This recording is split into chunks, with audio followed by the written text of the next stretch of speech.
이제 우리 다 같이 그 자리에 일어서 주시기 바랍니다. 이제 다 함께 묵상 기도 드리면서 오늘 제 3부 예배 하나님께 드리겠습니다.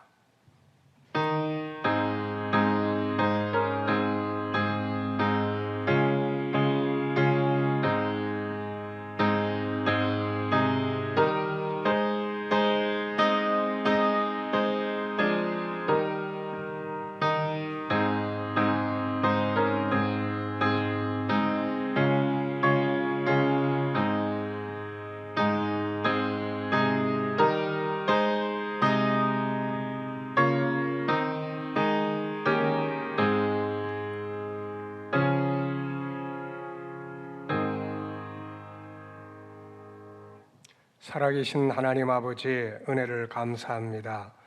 오늘도 거룩한 주일을 맞이해서 성전에서 또 성도들 가정에서 하나님 앞에 거룩한 예배에 동참하게 하심을 감사합니다. 하나님, 오늘도 임재하여 주셔서 예배 가운데 영광 받아주시고 저희들의 아픈 몸이 치료되게 하시고 은혜 받게 하시고 우리 영혼이 소생케 되는 살아있는 예배가 되게 하여 주옵소서.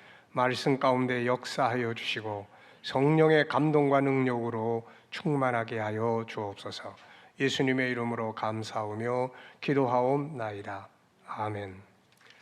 전능하사 천지를 만드신 하나님 아버지를 내가 믿사오며 그 외아들 우리 주 예수 그리스도를 믿사오니 이는 성령으로 잉태하사 동정녀 마리아에게 나시고 본디오 빌라도에게 고난을 받으사 십자가에 못 박혀 죽으시고 장사한 지 사흘 만에 죽은 자 가운데서 다시 살아나시며 하늘에 오르사 전능하신 하나님 우편에 앉아 계시다가 저리로서 산자와 죽은 자를 심판하러 오시리라.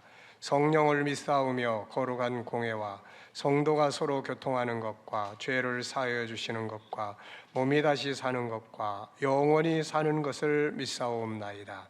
아멘.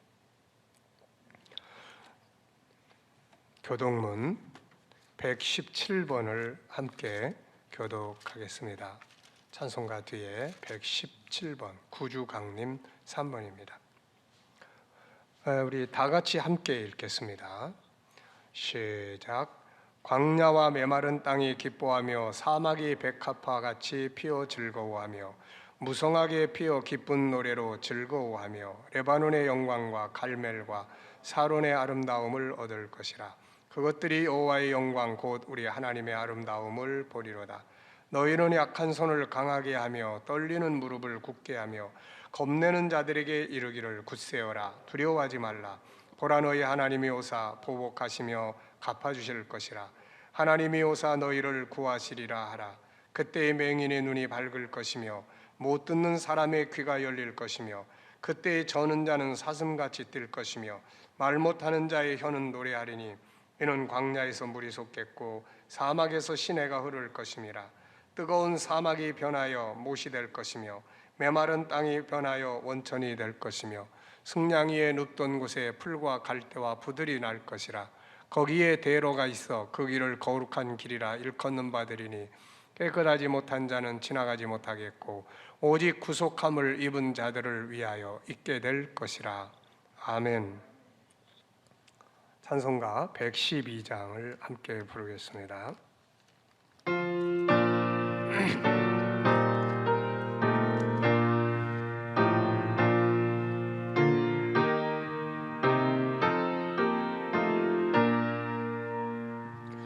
그 맑고 환한 밤중에 그 천사 내려와 그 산에 비파 들고서 다 찬송하기를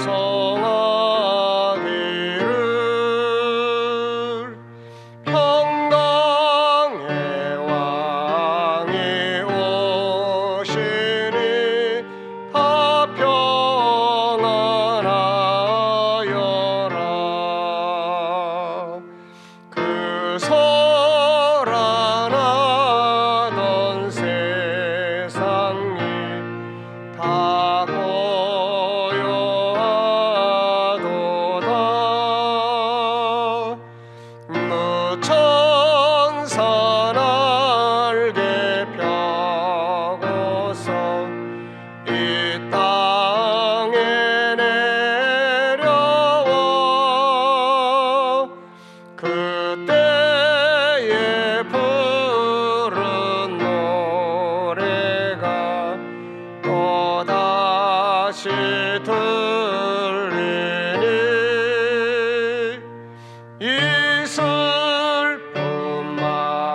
온 세상 기뻐 뛰놀며 다 찬송하도다. 이 괴로움 많은 세상에 짐지고 가는 자, 그 험산 출령 넘느라 온몸이 고난하나 이 죄악 세상 살 동안 새 희망 가지고 저 천사 기쁜 찬송을 들으며 쉬어라. 옛 선지에 언응하여 베들레헴 성중에 주 예수 탄생하시니 세상 구주라. 저 천사 기쁜 노래를 또다시 부르니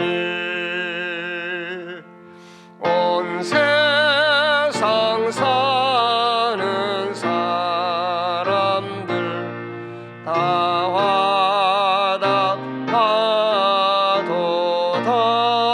화답하도다. 아멘. 다 앉으시기 바랍니다. 정재화 장로님 기도하시겠습니다.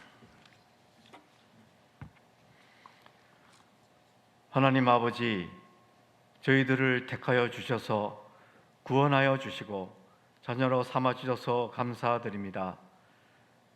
코로나로 인하여 일상의 삶에 많은 변화가 있지만 잘 이겨내게 하시고 이 나라와 민족이 모범이 될 수 있도록 하여 주셔서 감사드립니다.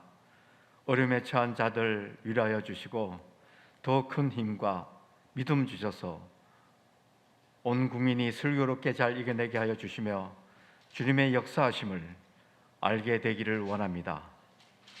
저희들 다 같이 함께 모여서 예배 드리고 교제하지 못한 지 1년이 되어 갑니다. 주님, 이 어려운 시기가 속히 지나가게 하시고 저희들 늘 말씀 묵상과 기도로 믿음의 반석 위에 굳게 서게 하시고 승리하게 하여 주시옵소서. 이 시간 영상으로 함께 예배를 드리는 성도들에게도 성령님께서 역사하여 주셔서 은혜가 충만하고 하나님께 영광 드리는 귀한 예배가 되게 하여 주시기를 간절히 기도드립니다. 하나님의 귀한 말씀으로 저희들을 키워주시고 하나님의 영광에 참여하게 하시며 아버지의 뜻이 무엇인지 아는 지혜를 주시고 그 뜻대로 따르는 자들이 되게 하옵소서. 주님을 바르게 만나 바른 신앙을 가지게 하여 주시옵소서. 인간이 계획하고 노력하여도 이루시는 분은 주님이심을 믿습니다. 주님, 늘 항상 함께하여 주시옵소서. 나라와 민족을 위하여 기도하는 저희 백성들의 기도를 응답하여 주시며 하나님 아버지, 이 시간 함께하는 저희들이 바라고 소망하는 일들을 이루어 주시고 모든 문제가 주님의 은혜로 해결되기를 원합니다.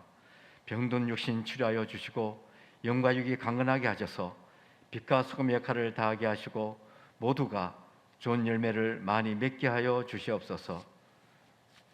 새생명 축제 주간입니다.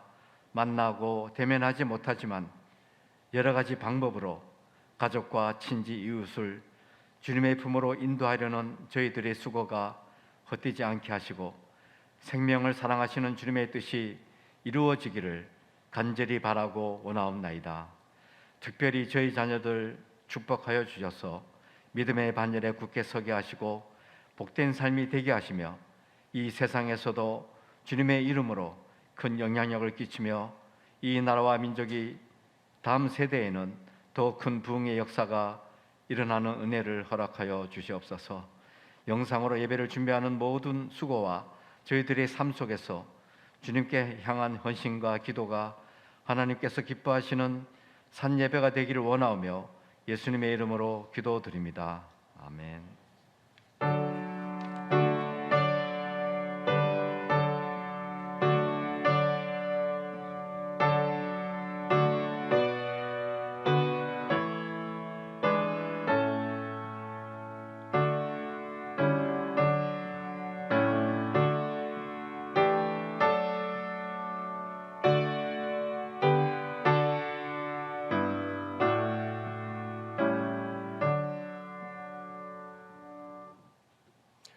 찬송가 111장 부르시면서 드린 예물을 봉헌하겠습니다.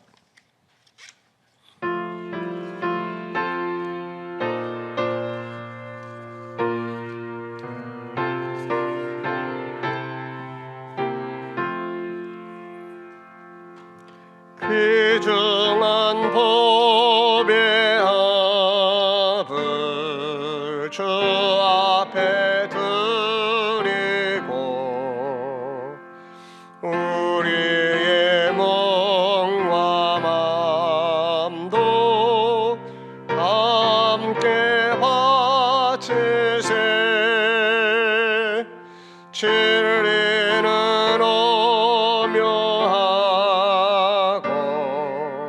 사랑은 성결해. 주께서 탄생하신 거룩한 날일세.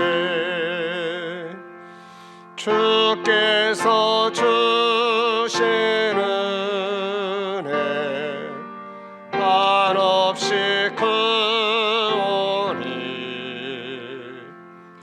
우리가 받은 것을 감사히 바치세. 기쁨은 충만하고 소망은 불변해. 정성과 마음을 다해 경배를 드리세. 들에서 밤을 새며 양치던 목자들 하늘에 빛난 영광 보고서 놀랐네. 천사의 기쁜 소식 목자들 듣고서 찾아와 경배하며 영광을 돌렸네. 아멘. 선교 헌금 드렸습니다. 성탄 감사예물, 구제예물, 감사예물 받은 은혜를 기억하게 하소서. 온라인으로 예물 드리신 모든 분들 예물 하나님 연락하시고 복 주시기 바랍니다. 자, 이 시간에는 시온 찬양대를 대표해서 특송 있겠습니다.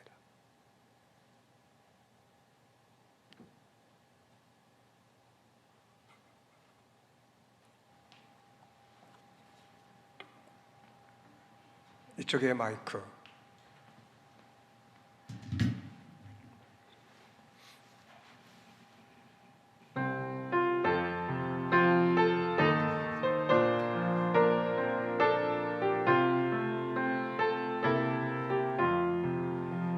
나의 영원하신 기요 생명보다 귀하다. 나의 가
감사합니다. 네, 항상 찬양대 속에 목소리가 덮여 있었는데 전향숙 권사님 목소리가 이렇게 좋은지 난 처음 알았네. 네, 수고하셨어요. 네, 이렇게 우리가 이럴 때는 또 각 개인별로 또 가족별로 중요한 건 하나님을 찬양하는 것이니까요. 그렇게 하시면 좋겠습니다. 감사합니다. 이제 우리 드린 예물을 위해서 기도하겠습니다. 하나님 아버지 감사합니다. 오늘도 저희들 이렇게 또 교회에서 또 영상 앞에 모여서 예배를 드립니다. 말씀 속에 성령님께서 함께 하셔서 역사하여 주셔서 아픈 사람들은 치료해 주시고 또 주님 오늘 전도를 받고 처음으로 영상 앞에서 예배 드리는 분들은 또 주님 만나는 시간이 되게 하여 주시옵소서. 오늘도 귀한 예물 드렸습니다. 온라인으로 또 헌신했습니다. 다 연락하여 주시고 저들의 직장과 사업장들이 복되게 하시고 살아가는 동안 경제적으로 어렵지 않도록 은혜 베푸시고 역사하여 주시옵소서. 감사하며 예수님의 이름으로 간절히 축원하옵나이다. 아멘. 우리 하나님의 말씀을 함께 보겠습니다. 우리 누가복음 2장 1절부터 우리 20절까지를 함께 보겠습니다. 다 같이 읽겠습니다. 누가복음 2장 1절로 20절까지입니다. 우리 다 같이 함께 보겠습니다. 시작. 그때에 가이사 아구스도가 영을 내려 천하로 다 호적하라 하였으니 이 호적은 구레노가 수리아 총독이 되었을 때에 처음 한 것이라. 모든 사람이 호적하러 각각 고향으로 돌아가매 요셉도 다윗의 집 족속이므로 갈릴리 나사렛 동네에서 유대를 향하여 베들레헴이라 하는 다윗의 동네로 그 약혼한 마리아와 함께 호적하러 올라가니 마리아가 이미 잉태하였더라. 거기 있을 그때에 해산할 날이 차서 첫 아들을 낳아 강보로 싸서 구유에 누웠으니 이는 여관에 있을 곳이 없음이로라. 그 지역의 목자들이 밤에 밖에서 자기 양떼를 지키더니 주의 사자가 곁에 서고 주의 영광이 그들을 두루 비치매 크게 무서워하는지라. 천사가 이르되 무서워하지 말라. 보라 내가 온 백성에게 미칠 큰 기쁨에 좋은 소식을 너희에게 전하노라. 오늘 다윗의 동네에 너희를 위하여 구주가 나셨으니 곧 그리스도 주시니라.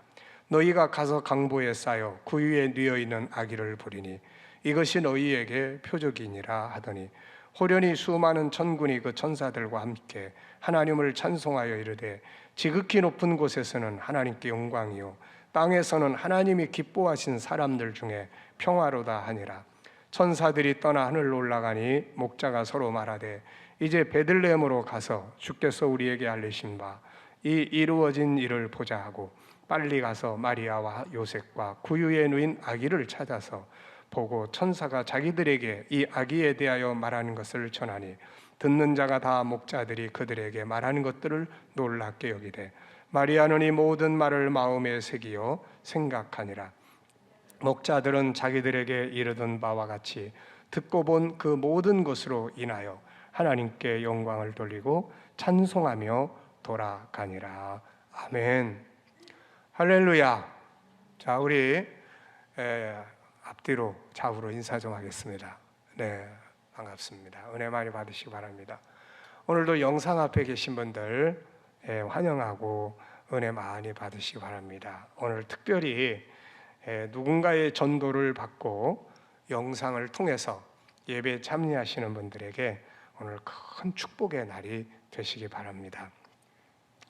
며칠이 지나면 모두 다 아시듯이 예수님이 태어나신 날입니다.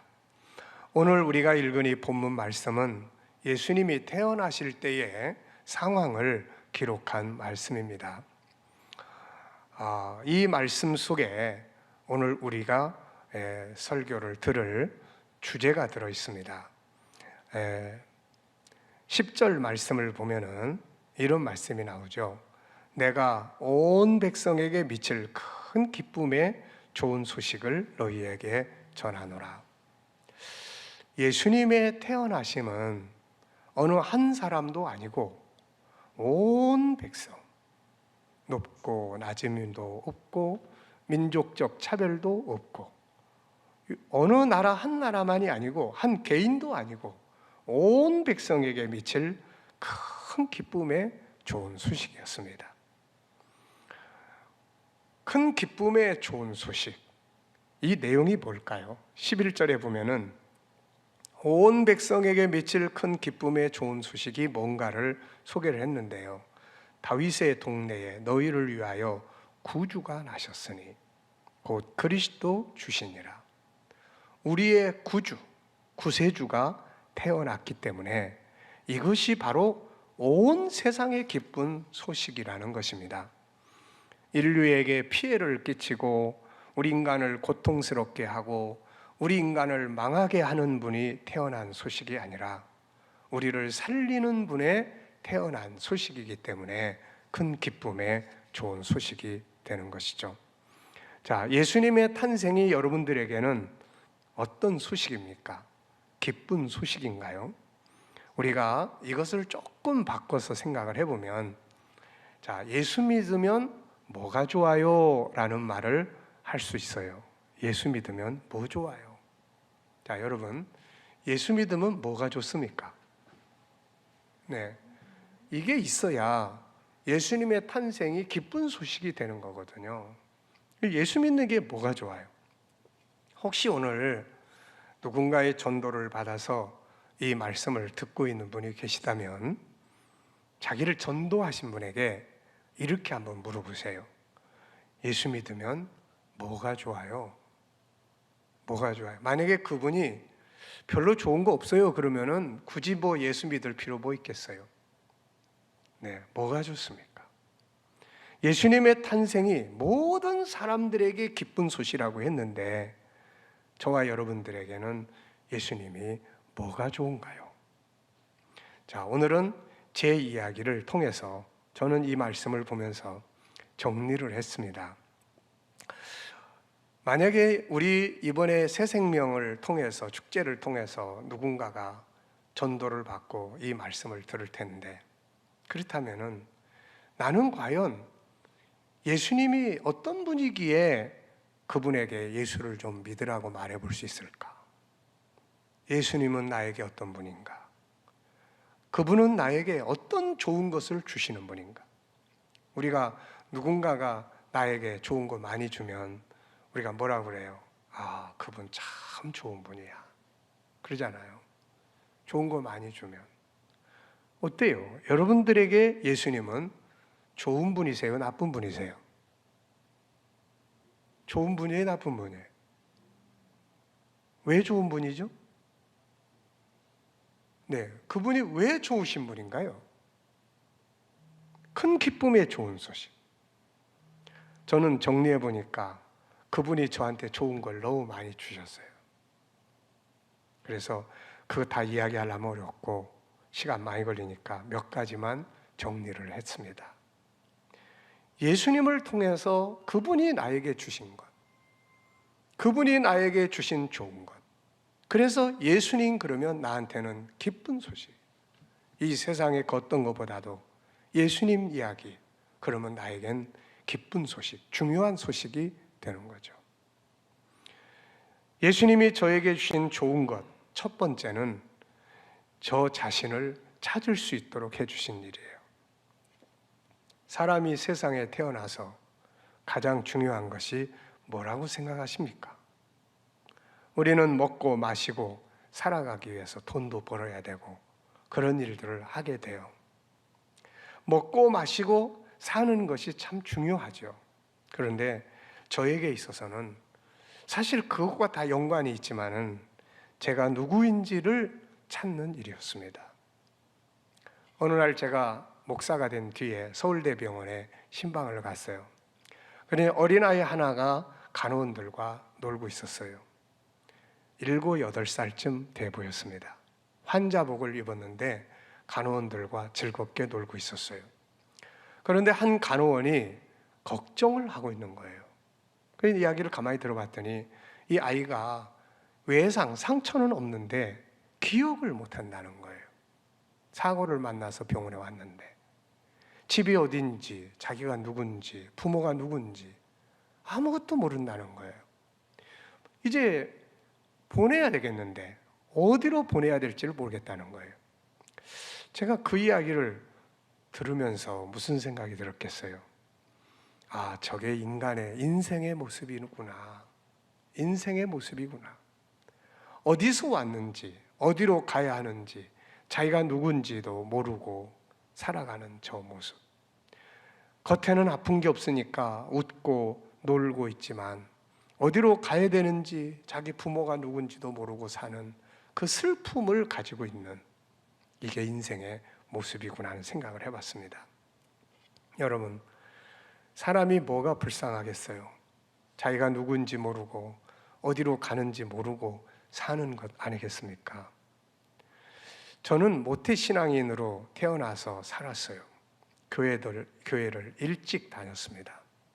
그러나 사실 방황 많이 했죠. 그래서 교회를 다니는 것과 진리를 아는 것, 다시 말해서 교회를 다니는 것과 예수님을 만나서 아는 것은 다른 것 같아요. 저는 일찍부터 사회생활을 시작을 했습니다. 이미 많이 말씀드렸지만 초등학교 3학년 때부터 저는 종로에서 장사를 하고 컸어요. 그 속에서 물질 문명과 약육강식이라는 틀 속에서 참 많은 경험을 했습니다.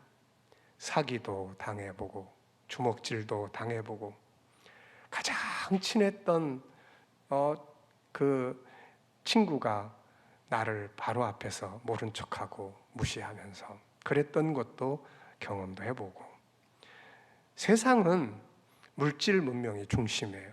약육강식이 중심이에요.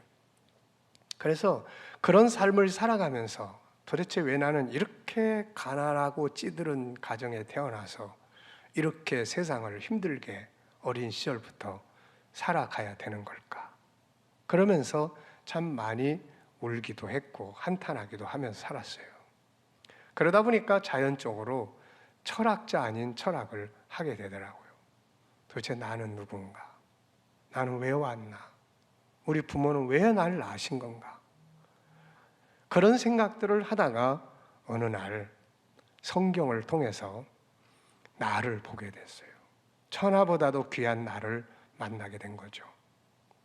하나님의 말씀, 예수님의 말씀을 통해서, 주님의 말씀에서 마태복음 16장 26절에서 한 사람의 생명이 온 천하보다도 귀하다. 도대체 왜 귀할까? 이걸 뒤지다가 창세기 1장 27절을 만나게 됐죠. 하나님의 형상대로 만들어진 나를 만난 겁니다. 세상을 다스릴 수 있는 나를 봤고, 천하보다 귀한 나를 만났고, 하나님의 형상대로 만들어진 나를 봤어요. 그때부터 저는 참 새로운 삶의 시작이 된 것 같아요. 그래서 그때부터 저는 이 세상에서 제일 감사한 게 뭐냐? 사람으로 태어난 거다. 전에는 도대체 왜 인간으로 태어났을까? 그러다가 사람으로 태어난 거다. 그래서 제가 여러분들에게 그런 이야기 많이 하잖아요. 세상에 와서 인생을 성공적으로 살려면 세 가지를 꼭 만나야 된다. 첫째는 하나님 만나야 하고, 예수님 만나야 하고, 두 번째는 참 자기를 만나야 한다. 진짜 나를 만나야 한다. 세 번째는 하나님의 계획을 만나야 된다. 그래야 인생을 제대로 사는 거거든요. 제대로. 우리는 지금도 가짜 내가 주인이 돼가지고 나를 끌고 가지 않습니까? 절망하고 좌절하고 자기 학대 잘하고 분노 잘하고, 이게 다 가짜 나잖아요. 가짜 나. 그래서 진짜 나를 만나야 돼요. 그래서 아이들에게는 일찍부터 진짜 자기를 알도록 가르쳐주고 교육해줘야 되는 거예요. 네, 그렇지 않으면 세상에서 잘못된 가짜 내가 만들어져. 가짜 내가. 네. 그래서 저는 이게 세상에 누구도 알려줄 수 없어요. 그런데 그래서 예수님이 저에게는 참 좋은 분이세요. 왜? 그분 안에서 참 나를 찾았기 때문에 그래요. 두 번째로 소개한다면, 그분 안에서는, 그분은 우리를 치료하시는 분이세요. 우리를 치료하는 분이에요. 그분은 가장 위대한 의사입니다. 우리의 영혼을 치료하고 우리의 마음을 치료하고 때로는 육신의 아픔을 치료하고 때로는 우리의 삶을 고쳐주세요. 병든 삶을 고쳐줍니다. 그분은 재생하는데 달인이에요. 아무리 망가진 인생을 가진 사람도 예수를 만나고 그분 앞에 서면 다 뜯어 고쳐주지 않습니까? 예수님의 역사를 기록해 놓은 게 마태, 마가, 누가, 요한복음이에요. 그 내용을 읽어보세요. 그분은 항상 치료하는 분이세요. 잘못을 저지른 사람도 정죄하지 않고 품에 안고 울어주시는 분이세요. 치료하는 분이십니다. 그분은 치료하시고 그분은 고쳐주는 분이세요. 그분이 치료하고 고쳐주지 않았다면 아마 제 속이 썩어가지고 아마 제정신으로 살지 못했을 거예요. 어린 시절부터 수많은 연단을 겪으면서 또 사업이라고 하면서 부도 나가지고 사채 쓰면서 가정이 해체될 수밖에 없었던 위기에 처해 있던 때 아버지가 가족들을 모아놓고 그러시는 거예요. 야, 이제 우리 더 이상 버틸 수 없다. 이제 다 흩어지자. 나는 오늘 어디로 가고 네 엄마는 어디로 가고 너는 어디로 가고 흩어져서가 나중에 좀 회복이 되면 다시 모이자. 이게 뭐 사채라는 게 그렇잖아요. 그럴 때 가족들이 한 분 한 분 사고를 만나서 세상을 떠날 때 그래서 지금도 그런 후유증들이 제 속에 남아 있어요. 이 앰뷸런스가 딱 지나가면 그때 그 생각들이 머릿속에서 막 떠오릅니다. 그 생각들이 시체실에서 그 어머 형님의 시체를 만났던 그 모습들, 나중에 그 시체의 그 냉동 창고에서 그 어머니의 시신을 형님이 들어가 있던 그 냉동 창고에서 어머니 시신을 만났던 것들, 막 이런 것들이 그냥 막 떠오르는 거예요. 그래서 사실은 제가 성도들을 이끌어가면서 제일 힘든 곳이 어디냐면 장례식장이에요. 장례하러 가면 그게 그냥 내 머릿속에서 다 막 떠오르기 때문에, 그래서 그런 때 얻은 것 때문에 지금도 부정맥 그것 때문에 시달리고 그러는 것 같아요. 그런데 그렇게 힘들었을 때 정말로 나를 위로하고 돕고 하실 수 있는 분이 주님뿐이었단 말이죠. 그럴 때 제가 느낀 게 있었어요. 우리 교인들은 그때 당시에 옛날 제가 청년 때니까 교인들이 오면은 김 선생은 믿음이 좋으니까 힘내세요. 그때 제가 깨달은 게 있었어요. 우리가 위로하러 갈 때 그런 말 함부로 하면 안 되겠구나라는 거였어요. 그때 제가 그런 말을 교인들이 막 하잖아요. 김 선생 힘내세요. 믿음으로 이겨요. 근데 내 속에서 그게 안 되는 거예요. 내 속에서. 그래서 이거 장례식이나 이런 데 가가지고 괜히 힘내세요 이런 말 함부로 하면 안 되겠구나. 내가 겪어보니까 그렇더라고요. 그런 감당할 수 없는 일들 앞에서 진짜 내 안에 평안을 주시고 내 마음을 치유하시고 하신 분은 예수 그리스도예요. 이분은 치유자입니다. 치유자예요. 지금도 상담들을 제가 많이 하잖아요. 그런데 결국 치유하시는 분은 그분이세요. 그래서 좋은 분이에요. 그래서 그분을 떠날 수가 없습니다. 세 번째는 그분은 변화의 달인이세요. 고린도후서 5장 17절에 보면 예수님을 만난 바울은 이렇게 이야기합니다. 누구든지 그리스도 안에 있으면 새로운 피조물이라. 이전 것은 지나갔으니 보라 새 것이 되었도다. 이 변화를 우리는 변화할 게 너무 많아요. 그렇잖아요. 뭐 누가 어떻고 상대방이 어떻고 누가 어떻고 해도 마지막에 가보면 내가 변화해야 되는 거예요. 내가. 바울은 참 변화가 된 사람이에요. 근데 말이에요. 이 변화라는 게 지식이 많아서 변화되는 게 아니에요. 지식이 많아가지고 예수 그리스도, 예수를 만날 때 변화가 와요. 바울은 당시에 참 많은 지식을 가진 사람이었어요. 그래가지고 그 지식, 로마의 정치, 문화, 지식, 헬라 철학적인 지식, 유대인들이 가지고 있던 율법적 지식, 당대의 세계를 이끌어갔던, 지배했던 이 세 가지 지식을 바울은 통달하고 있던 사람이에요. 그런데 그 지식이 그를 변화시키는 게 아니라 더 완고한 사람으로 만들어갔어요. 그런데 예수를 딱 만납니다. 흐물흐물해져 버렸어요. 다른 사람을 정죄하던 사람이 다른 사람의 종이 되기 시작을 했고, 이게 변화예요, 변화. 여러분, 오늘 우리 자식들, 자녀들도 참 이게 변화가 많이 필요한 시대인데 지식이 변화시키는 거 아니에요. 그래서 제가 계속 고민하고 강조하는 것은 어떻게 하면 내면의 세계 속에서 주님이 일하시도록 하게 할 수 있을까? 그게 묵상이에요, 여러분. 그게 묵상입니다. 이 묵상에다가요, 사명감을 갖고 이 묵상을 해야 돼요. 그 속에서 변화가 오니까요. 주님을 만날 수 있으니까요.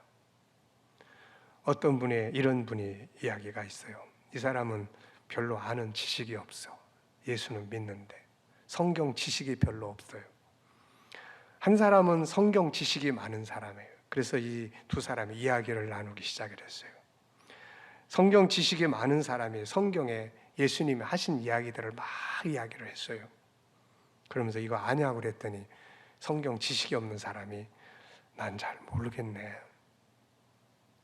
근데 그렇게 모르고 어떻게 믿는다고 그래? 그랬더니 이 사람이 이렇게 이야기하는 거예요. 여보게, 난 배운 게 별로 없어. 그래서 성경에 대한 내용은 잘 몰라. 근데 내가 분명하게 알고 있는 게 하나가 있어. 내가 예수를 믿고 내 집에 예수님이 들어오시더니 내가 그렇게 좋아하던 이 맥주 상자를 가구로 다 바꿔버리셨어. 난 그건 분명히 알아. 지식은 사람을 변화시키지 못해요. 그런데 주님을 만남은, 그분과의 만남은, 십자가와의 만남은 사람을 바꿔놓습니다. 기독교의 변화의 역사가 없다면 기독교는 벌써 다 사라져 버렸을 거예요. 그런데 예수 안에 변화가 있기 때문에, 그분 안에서 변화가 있기 때문에 이건 없어질 수가 없습니다. 생명력이라는 것은 끊임없이 진행되고 가지가 뻗어나가는 거거든요. 그분은 망가진 삶을 뜯어 고쳐줍니다. 무너진 삶을 일으켜 세워주시는 분이세요. 중요한 것은 바울이 말한 대로 그리스도 안에 있으면, 그분 안에 있어야 되거든요. 주님 밖에 있으면 아무리 오랜 세월을 교회 다녀도 변화가 안 일어나요. 근데 그분 안에 딱 들어가서 그분과의 만남이 일어나고 그분의 십자가를 묵상하면서 그 속에 있는 아픔들을 만나기 시작을 하면 우리의 마음이 변화가 일어나기 시작을 하는 겁니다. 그분은 변화의 달인이세요. 뭔가 변화를 줄 수 있는 분이 있다는 게 얼마나 좋은 일입니까? 네 번째는 그분은 인생을 성공하도록 만들어주는 위대한 리더입니다. 위대한 리더자예요. 많은 사람들은 예수님을 믿어요. 그런데 그분을 배우지 않습니다. 인생을 성공하고 싶어 하는데 가장 성공의 길을 잘 아시는 그분을 안 배운다는 거죠. 마태복음 11장 29절을 보면 너희는 내게 배우라고 말씀하세요. 내게 배우라. 요한복음 12장 26절을 보면 나를 따르라라고 말씀했어요. 우리가 서점에 가보면 성공적 리더십 이런 책들 참 많아요. 저도 참 많이 읽어봤어요. 근데 대부분의 리더십은 좋은 방법을 가르쳐줘요. 그리고 우리 보고 가라고 그럽니다. 그런데 예수님은 가라고 그러지 않아요. 나를 따라오라고 말씀해요. 나를 따르라. 나를 따르라고 말씀하고 있어요. 그분의 발자취, 그분의 가르침, 네.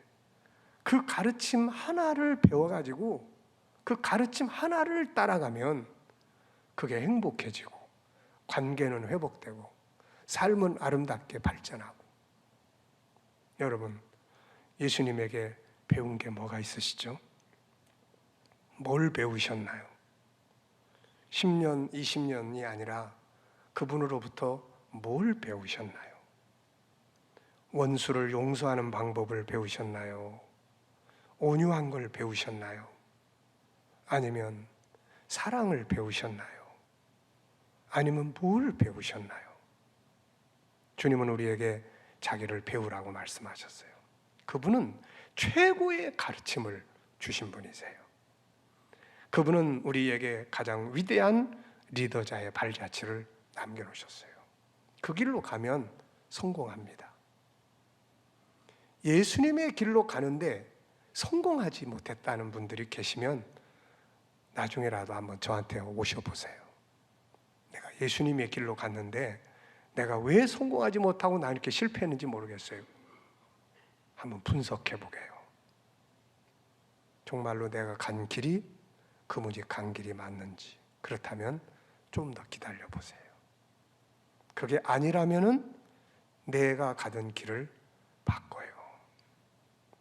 이번 주간에 우리가 읽은 지난 주간에 묵상했던 말씀 중에 동방 박사가 예수님 와서 경배하고 갈 때 주의 사자가 나타나서 지시하셨잖아요. 그래가지고 박사들이 딴 길로 갔습니다. 알고 있는 길로 간 게 아니라 딴 길. 여러분, 내가 살아가는 길이 그분이 가신 그 길이라면 그건 실패하는 길이 절대 아닙니다. 내가 가는 길이 그분의 가르침을 따라서 가는 길이라면 절대로 그 길은 실패할 수가 없는 길이에요. 예수님은 가장 위대한 리더자이시기 때문에 그런 거예요. 저는 지금까지 이렇게 제 인생을 제 고집대로 살려고도 많이 하다가 그분이 자꾸 가르치는 방향으로 왔어요. 지금 후회 없는, 정말로 감사한, 나보고 만약에 그분이 너 태어나면 이번엔 뭐 어떤 일 해볼래? 그러면 저는 제가 하던 이 일을 계속 하고 싶어요 라고 말할 거예요. 이 길이 아니었으면 저는 뭘 하고 살 수 살았을까 가끔 생각을 해봅니다. 그분은 인생을 성공하게 만들어주는 리더자이세요. 그래서 좋은 분이에요. 그래서 그분이 세상에 태어나셨다는 것은 우리 모두에게 성공의 길을 가르쳐주고 보여줄 수 있는 분이 오셨다는 소식이기 때문에 기쁜 소식 아니겠어요? 하나 더 말씀드리면 내 인생의 가장 중요한 문제를 해결해 주신 분이세요. 여러분의 인생의 가장 큰 문제는 뭐라고 생각하세요? 저는 내 장래일이라고 생각을 해요. 장래일이라는 게 뭐예요? 결국 이 땅의 삶을 마치는 그 시간 온단 말이에요. 쉽게 말하면 죽음의 시간도 오는 거예요. 그 시간이 두렵지 않습니까? 그 시간이 걱정되지 않아요? 네. 그러다 보면 오늘의 삶이 하나도 재미가 없어요. 의미가 없는 거예요. 우리는 한 곳에 멈춰 있지 않습니다. 어쩌면 시간이 그렇게 잘 가는지 말이에요. 도대체 어디를 향해서 가는 걸까요? 여러분은 어디로 가고 있습니까? 세상의 어떤 리더자도, 성공을 말하는 리더도 이 길을 가르쳐 주지 못해요. 그런데 예수께서 우리의 미래를 알려주십니다. 예수 안에 우리가 갈 미래가 보인단 말이에요. 영원한 나라가 보이고 천국이 보이고 영생이 보이고, 그게 있다는 게 얼마나 감사한지 몰라요. 이 길은 세상의 그 어떤 리더십도 어떤 누구도 가르쳐 줄 수 없어요. 예수 한 분만이. 요한복음 3장 16절에는 하나님이 세상을 이처럼 사랑하사 독생자를 주셨으니 이는 그를 믿는 자마다 멸망하지 않고 영생을 얻게 하려 하심이라.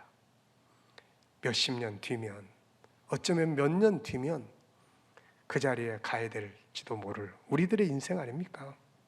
지금도 병원에는 우리 김용옥 권사님은 오늘 내일 그러고 계시잖아요. 그래서 전에 교회에 나오셨다가 그렇게 되니까 기도는 하나님 한 번쯤 더 그래도 교회에 오실 수 있는 시간을 좀 주세요라고 기도는 하고 있습니다. 그분은 우리 교회가 이쪽에 온 다음에 오신 분이세요. 그런데 어느 날 그분이 건축원금을 100만 원을 하셨어요. 그래서 제가 전화로 물어봤습니다. 권사님, 어떻게 교회가 다 건축이 됐는데 이렇게 작은 돈이 아닌데 이렇게 하셨나요? 그랬더니 그 하나님의 성전에 대한 갈망이 있으시더라고요. 그래서 항상 그게 기억이 돼요. 어쨌든 우리는 다 어느 날인가는 다 그 자리에 있게 될 거 아니겠어요? 이것을 여기에 대한 명확한 답을 갖지 못하면 미래가 두려운 거예요. 걱정되는 거예요. 오늘의 삶이 의미가 없는 거예요. 여러분, 삼성을 설립한 이병철 회장님이 마지막으로 폐암으로 세상을 떠났잖아요. 그가 떠나기 전에 24가지의 질문을 남겼어요. 그것이 24년이 지난 뒤에 세상에 알려졌습니다. 그 중에 몇 가지 질문을 보면 이런 내용이에요.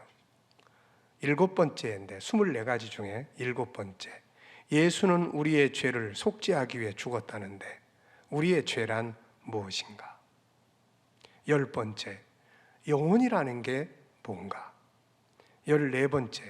인간은 죽은 후에 영혼은 죽지 않고 천국이나 지옥으로 간다는 것을 어떻게 믿을 수 있는가? 16번째. 성경에 부자가 천국에 가는 것을 약대가 바늘구멍으로 들어가는 것으로 비유했는데 부자는 다 악인인가? 저는 이 질문들을 보면서 이런 생각이 들었어요. 그 큰 기업을 이룬 분이 마지막에 가서는 돈 잘 버는 방법, 행복하게 사는 방법, 세상에서 성공하는 방법을 물어본 게 아니에요. 인간은 뭐냐는 거죠. 어디로 가는 거냐는 거죠. 천국, 지옥 있다는 말을 들었는데 이게 진짜냐는 거죠. 이런 질문을 좀 일찍 했으면 얼마나 좋았을까요? 이 질문의 답을 누가 줄 수 있겠습니까? 바로 예수 그리스도예요. 그분은 인간을 영원한 나라 천국에서 영원히 살게 하시려고, 인간을 죄에서 구원하시려고 세상에 오신 거예요. 예수 안에 미래가 있는 거예요. 천국도 있고 지옥도 있고. 그런데 예수 안에서 천국의 영생이 있는 거 아니겠습니까? 세상에 와서 그 오랜 세월을 살면서도 예수를 만나지 못해서 미래에 대한 답을 찾지 못하고 산다는 게 이게 얼마나 안타까운 일입니까? 마지막 이야기 하나 들려드릴게요. 우리가 잘 아는 이야기입니다. 프랑스의 학자 볼테르라는 무신론자가 있었어요. 이 사람은 글을 참 잘 썼습니다. 근데 하필이면 하나님을 부정하고 저주하는 글들을 많이 썼어요. 그리고 한 번은 길거리에 버티고 서서 사람들이 그의 연설을 듣고 우레와 같은 손뼉을 치고 그러는데 이런 말을 했습니다. 만약 하나님이 계시다면 이렇게 욕짓거리를 퍼붓는 나를 이 자리에서 쓰러뜨려 보라고 외쳤어요. 자신만만하게. 사람들은 환호했습니다. 그런데 이 사람도 나이 먹는 것은 어쩔 도리가 없었어요. 점점 노인이 돼갔습니다. 결국 병들어서 죽음 앞에 이르게 됐어요. 그는 회진을 하러 온 의사를 향해 간절하게 부탁을 했습니다. 만약 나의 생명을 6개월만 연장시켜 주신다면 전 재산을 드리겠습니다. 의사는 난감한 표정을 지으며 이렇게 대답했어요. 선생님의 생명은 6개월은 고사하고 이제 6시간도 연장시킬 수 없습니다. 원기왕성할 때 그렇게 붙잡고 있었던 그의 무신론은 흔들리기 시작을 했죠. 그리고 마지막 숨을 거두면서 이런 말을 했습니다. 아, 나는 지옥으로 떨어져 가는구나. 여러분, 왜 천사가 예수님이 태어나신 것을 두고 목자들에게 온 세상에 미칠 큰 기쁨의 좋은 소식이라고 이야기를 했을까요? 오늘 저와 여러분들에게 이번 한 주간이 정말로 예수님으로 말미암아 기쁘고 좋은 시간들이 되시기 바랍니다.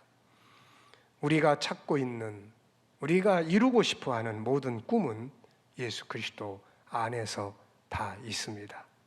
그래서 예수님은 저에게도 좋은 소식이고 여러분 모두에게도 좋은 소식이 되는 것이죠.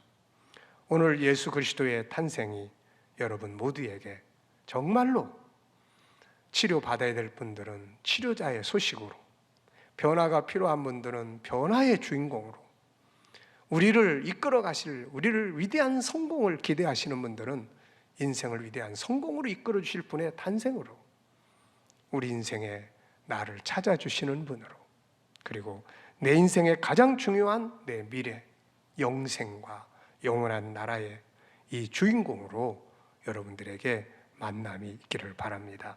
그래서 사람들에게 예수 믿어보세요. 예수는 좋은 분이십니다. 정말로 좋은 분이세요 라고 말해줄 수 있는 그런 삶이 경험되어지고 이루어지게 되시기를 축원합니다. 이제 우리 다 그 자리에 일어서 주시기 바랍니다.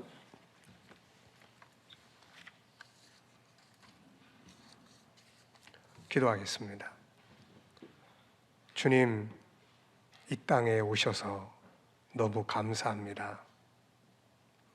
우리를 찾아주셨고 나를 치료하셨고 변화의 역사를 일으켜 주셨고 내 인생의 가장 중요한 리더자로 성공적인 인생을 만들어 주셨고 내가 고민하던 나의 미래, 나의 영원한 꿈이 이루어지는 하나님의 나라를 알게 하시고 이 나라에 들어갈 수 있도록 목숨 바쳐서 죄에서 구원하신 주님, 주님은 그래서 우리에게 기쁜 소식이 되는 분이십니다.